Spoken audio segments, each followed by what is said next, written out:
It had been an early morning.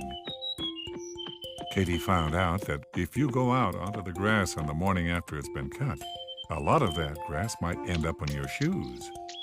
Orbie learned that birds can see worms poking their heads out of the ground from their perch way up on a tree branch. And they both discovered that their neighborhood is very quiet the first thing in the morning. The phone rang early that morning. Katie and Orbie were lying on the couch, bundled up in a comforter and looking at books. Dad came trudging down the stairs, half asleep. When he answered the phone, Mrs. Perrette began telling him about the bike day, and it took him a minute to realize what she was saying.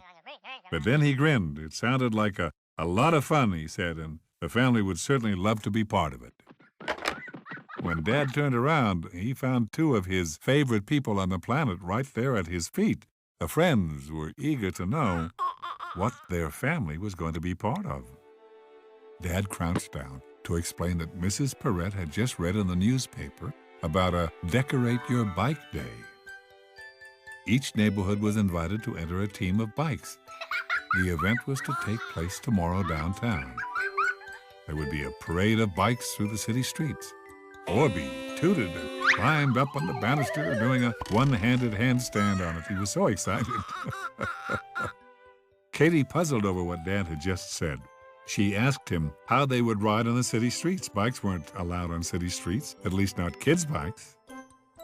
Dad told her that that was the fun of it. Certain streets would be closed so that no cars were allowed to drive there, only bikes. It would be safe. Well, with that, Katie did a great whoopee! And they all zipped off to see what Mom thought.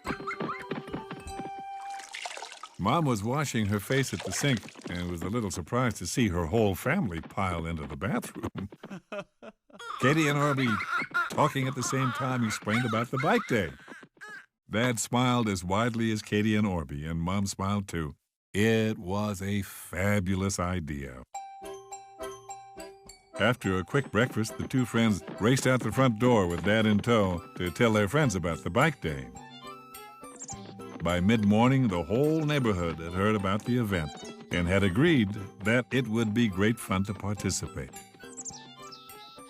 Bikes were hauled out and washed, and everybody discussed ways of making their bikes special. Orbie made a big cardboard shell with Mom's help, and he painted it to look like a flying saucer.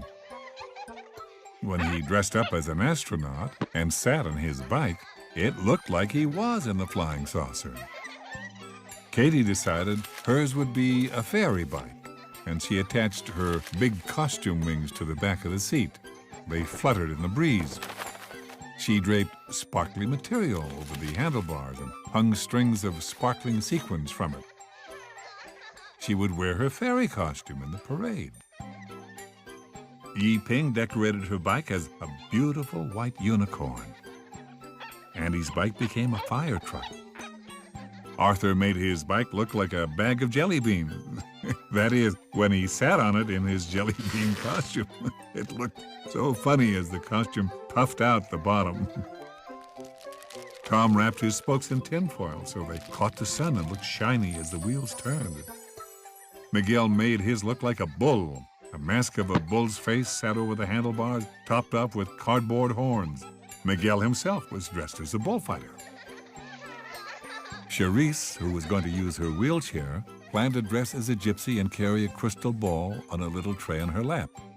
The tray was to be covered in a long red velvet cloth to make it look like a gypsy's table. Everybody helped the others with the finishing touches. That afternoon, when all the bikes were ready and lined up, Mrs. Perrette announced that they had a very impressive neighborhood entry. Each bike looked smashing. The next morning, the entire neighborhood was up early. As everyone got ready to load up the bikes and go downtown, Dad asked everyone to wait. He brought out clothespins and small pieces of cardboard and attached a set of each to both the back and front spokes of all the bikes. He asked Andy to drive his around to show what would happen, and the friends clapped with joy when they heard the clicking sound. As he clipped the last one, Dad announced that everyone had done a great job. They all agreed and gave 3 cheers for their neighborhood before they headed off. Once they arrived downtown and unloaded the bikes, adjusted costumes, and got ready to take their turn, Dad spread his arms wide and told them they certainly were going to be noticed. And I have to tell you, they were. Even the parade coordinator looked twice when he told them they could go, and the loud clicking sound started up. The friends just couldn't help but giggle to themselves. And you know, Dad was right. As they rolled down the street, the crowd turned to see what the noise was and who was making it. And the crowd clapped and cheered for each bike.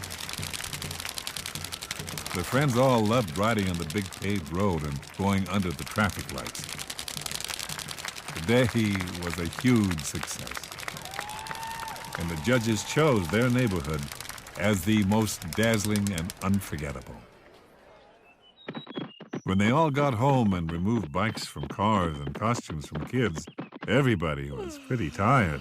Nobody felt like cooking and then washing dishes, and that's when Mom suggested that they continue the day by having a neighborhood celebration dinner.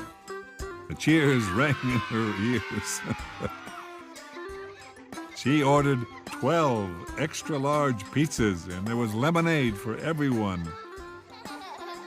And after the pizza, Dad and Tom scooped out ice cream cones to top it all off.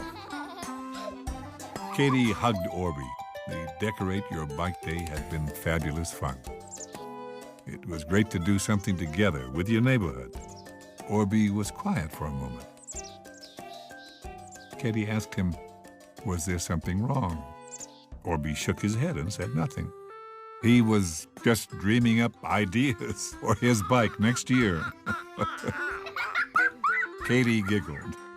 And I hope if you do a Decorate Your Bike Day, that you'll have as much fun as Katie and Orbie and all their neighbors did.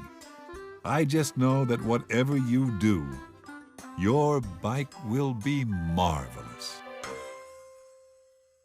Did you know? Did you know? Did you know?